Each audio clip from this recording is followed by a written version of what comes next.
Kembali ke Newsline pemirsa, dan pencarian korban kapal tenggelam terus dilakukan dan seluruh pihak berjibaku bekerja keras dalam satu tujuan untuk menemukan bangkai kapal dan juga menemukan korban. Dan salah satu tim khusus yang memang terlibat dalam pencarian kapal tenggelam ini adalah tim penyelam dari Kopaska yang sudah bersama saya. Selamat siang.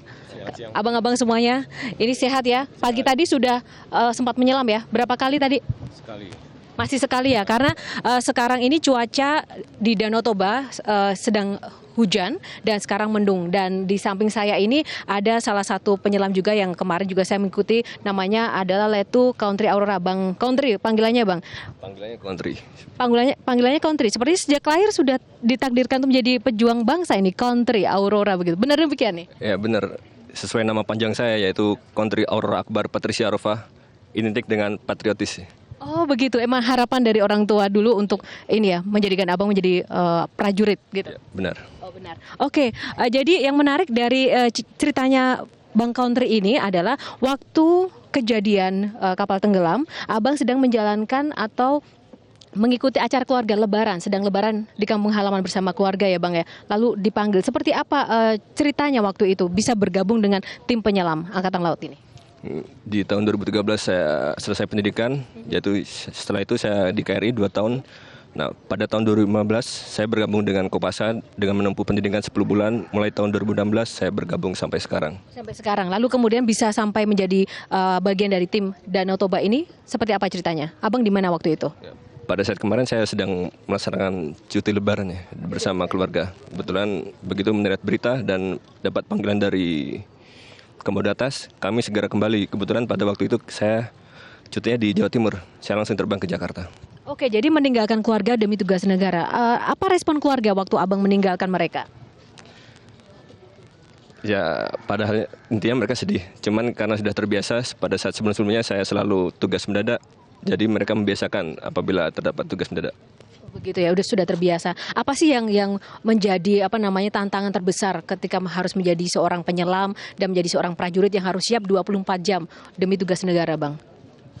Yang pertama saya siapkan mental saya ya, untuk tugas apa saja yang akan saya hadapi ke depannya. Dan kemudian keluarga, saya harus memberitahu keluarga apa yang akan saya hadapi ke depannya jika saya bergabung dengan Kopaska. Oke, lalu terkait dengan penyelaman di Danau Toba yang tidak mudah ini, Bang. Apa yang abang hadapi atau kendala-kendala yang abang hadapi di bawah dasar danau ini yang paling besar apa?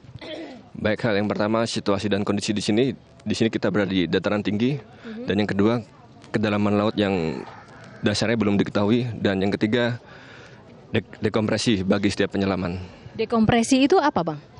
Untuk dekompresi semacam penyakit yang selalu dihadapi oleh penyelaman. Jadi kita harus memperhitungkan berapa lama kita melaksanakan penyelaman, dan rata-rata mungkin penyelaman setiap masing-masing individu dilaksanakan 1 hari sekali. Maksimal pun dua kali, itu pun harus jeda beberapa jam setelahnya. Nah, apa yang abang lihat ketika menyelam di Danau Toba dengan kedalaman bervariasi tapi minimal 500 meter ke bawah itu? Apa yang abang hadapi di situ? Untuk sampai 10 meter kita masih bisa melihat, visibility kita masih bagus, antara 2 sampai 3 meter.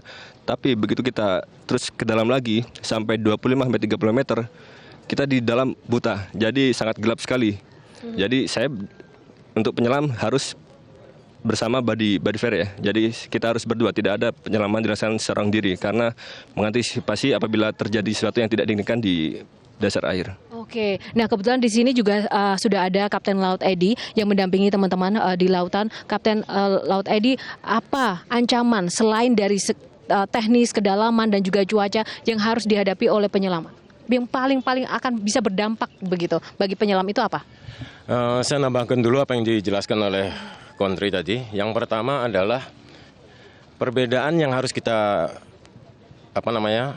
bandingkan itu. Yang pertama, kendala-kendala yang dibagi menjadi pertama adalah lokasi. Lokasi itu harus kita perhitungkan di mana sih lokasi kecelakaan tersebut. Beberapa pengalaman yang sudah saya dapati, ada lokasi yang ada di laut, di selat, kemudian di danau. Di danau pun terbagi menjadi beberapa bagian. Contoh ada danau buatan dan ada danau vulkanologi. Proses vulkanologi seperti Danau Toba seperti ini. Saya pernah juga menyelam di danau anak laut di Sabang.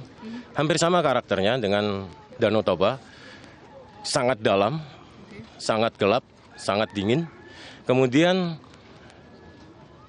kendala-kendala di dalam air itu, pressure dan tekanan itu sangat besar. Berbeda dengan ketika kita menyelam di laut lepas ketika saya melaksanakan rescue di AirAsia.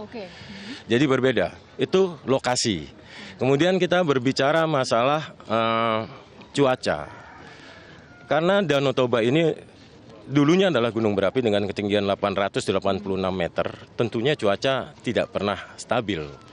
Sama dengan di laut. Ketika AirAsia, saya membantu rescue di AirAsia, kita hanya bisa bekerja dari jam 5 pagi sampai jam setengah 9 pagi maksimum. Karena habis itu cuaca sangat berubah menjadi cuaca buruk dan tidak bisa diprediksi. Ketika saya menyelam di Danau Jatiluhur, demikian juga. Saya hanya punya space waktu 3 jam untuk. Kalau di Danau Toba Pak spesifik? Kalau di Danau Toba, di sini siang itu berubah. Jadi kita hanya bisa main pagi. Kemudian dalamnya itu sangat dalam sehingga untuk mencegah dekompresi, kita harus memperhitungkan berapa nyelamnya. Karena danau ini terletak di ketinggian 886 meter. Oke, Bapak, rencana pencarian korban sedikit saja. Selanjutnya apa Pak? Dengan segala ancaman dan kendala yang dihadapi tadi. Dengan lokasi 450 meter diperkirakan lokasi itu, ya kita hanya bisa menunggu. Hanya bisa menunggu karena kita tidak bisa melaksanakan penyelaman sampai sedalam itu. Karena ini menjadi alam itu tidak bisa dilawan ya, nggak bisa dilawan. Dan Bang Kontri, Abang kan kesini bergabung dengan tim, mungkin juga anggota lain itu meninggalkan keluarga untuk tugas negara dengan taruhan nyawa begitu.